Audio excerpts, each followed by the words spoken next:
Il y a des histoires où la danse dépasse la danse, des histoires où un pas de deux devient un acte politique, où une ballerine blanche enlacée par un corps noir suffit à scandaliser l'Amérique. En 1969, dans Harlem, quartier populaire de New York, naît une idée jugée impossible, créer une compagnie de ballet classique portée par des danseurs noirs. À l'époque, beaucoup pensent que le ballet n'est pas fait pour eux. Ils vont prouver le contraire. Voici l'histoire du Dance Theater of Harlem. Fin des années 60. Les États-Unis vivent les luttes pour les droits civiques. Martin Luther King est assassiné un soir d'avril 1968 à Memphis. Le pays est secoué par la colère, les révoltes, les fractures raciales. Mais dans le monde artistique aussi, des barrières existent. Sur les grandes scènes de ballet, presque aucun noir. Pas faute de talent, faute d'accès, de modèles, de place. Le ballet reste vu comme un art blanc, européen, réservé à certains corps. Et c'est précisément que là tout commence. Arthur Mitchell naît en 1934.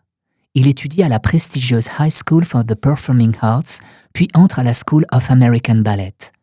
En 1955, il rejoint le New York City Ballet de Georges Balanchine. Très vite, il devient le premier danseur noir principal d'une grande compagnie américaine. Un séisme ? Pas vraiment. Avant lui, il y eut un autre pionnier presque effacé de l'histoire, Arthur Bell, danseur afro-américain formé dans l'univers du New York City Ballet à la fin des années 40. Il tenta sa chance en France, à une époque où de nombreux artistes noirs fuient la ségrégation des États-Unis. Mais son nom disparaît peu à peu des mémoires. Dans les années 90, il aurait été retrouvé dans une grande précarité à New York. Au mi-temps des années 50, Balanchine croit en Arthur Mitchell. Il crée pour lui des rôles majeurs, notamment dans Egon en 1957. Mitchell y danse avec la ballerine blanche Diana Adams. À l'époque, voir un couple mixte sur scène choque une partie du public américain. La diffusion télévisée de ce duo sera expressément interdite. Mitchell sera banni du petit écran pendant une bonne décennie. Là, le principal dancer comprend quelque chose. Être le premier ne sert à rien si personne ne vient après. En 1968, Arthur Mitchell est en chemin pour le Brésil. Dans le cadre d'une mission officielle soutenue par le gouvernement américain et en lien avec les autorités culturelles brésiliennes, il est chargé de créer le premier ballet national brésilien. Sur la route qui le mène à l'aéroport, il apprend la mort de Martin Luther King. Tout bascule. Il décide de rentrer à Harlem pour faire quelque chose de concret pour sa communauté. Pas un discours, pas un slogan, une école de danse. Il commence dans le sous-sol d'une église, puis les élèves affluents, il investit un garage. Les portes restent ouvertes, les enfants entrent. Les garçons surtout, parfois attirés en entendant qu'on peut apprendre à sauter plus haut qu'au basket. Le ballet commence alors dans la rue. En 1969, Arthur Mitchell fonde officiellement le Dance Theater of Harlem avec Karel Tschok, son ancien professeur. Le projet est révolutionnaire, former des danseurs classiques noirs de haut niveau, mais surtout rappeler une chose simple, le talent n'a pas de couleur. L'école démarre avec 30 élèves, quelques mois plus tard, ils sont déjà des centaines. Dans les années 70 et 80, la compagnie devient mondiale. Elle danse en Europe, à Londres, à Paris, en Union soviétique, puis en Afrique du Sud, à la demande de Nelson Mandela, alors que le pays sort de l'apartheid. Le message est immense. Des danseurs noirs américains issus de Harlem incarnent l'excellence classique sur les grandes scènes du monde. Le Dance Theater of Harlem n'est plus seulement une compagnie, c'est un symbole diplomatique, culturel, historique. La compagnie d'ailleurs ne se contente pas de copier les classiques, elle les transforme.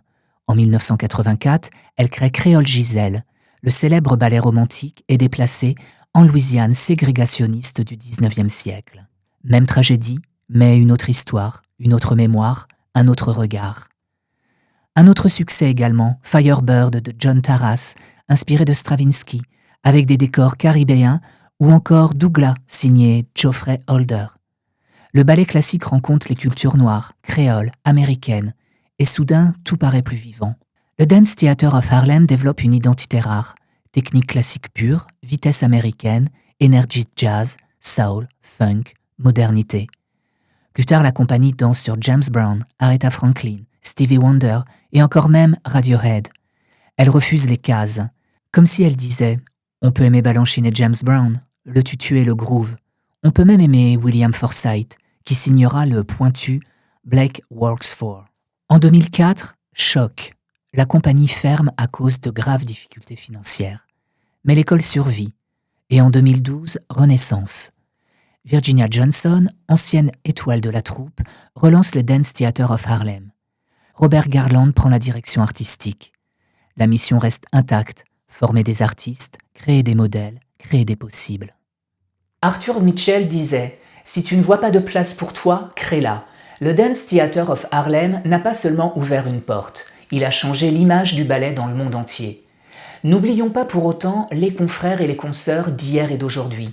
Joséphine Baker, Catherine Dunham, Donald McKayle, et à leur suite Alvin Ailey, Pearl Primus, Eleo Pomaré, Germaine Acconi, jusqu'à la jeune étoile Guillaume Diop.